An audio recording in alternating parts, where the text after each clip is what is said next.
Мен Шоманай районының Айбер махаллесінде жасаймын. 2023 жылы үйімізге құяш панелін құрғызған едік. Мен бұл құяш панелін құрғызғанымыздан жүдә қуандым. Себебі электр энергиясына кетіп отырған пұлымызды бір қанша тежеп берді. Құяш панелі арқалы біз өзіміздің үйімізге қосымша дарамат кіргіздік.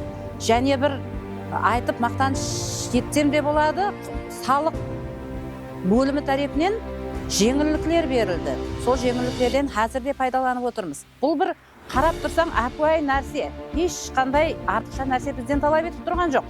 Шипырымыздың төбесіне құрғызып қойыппыз.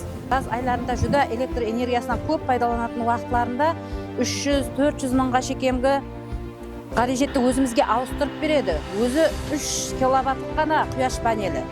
Енді бұннан да үлкенірегін құрғызуды өзімнің алдыма мақсат етіп отырмын.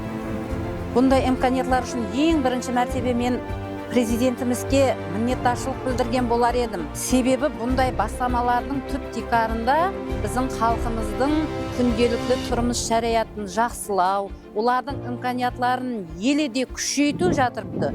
Соның үшін бұл бастамалардан орылып пайдаланып, барлық район халқымызға құяш панеллерін құрғызып, өздерінің қожалықтары үшін қосымша дарамат табуды мәслихат еткен болар едім.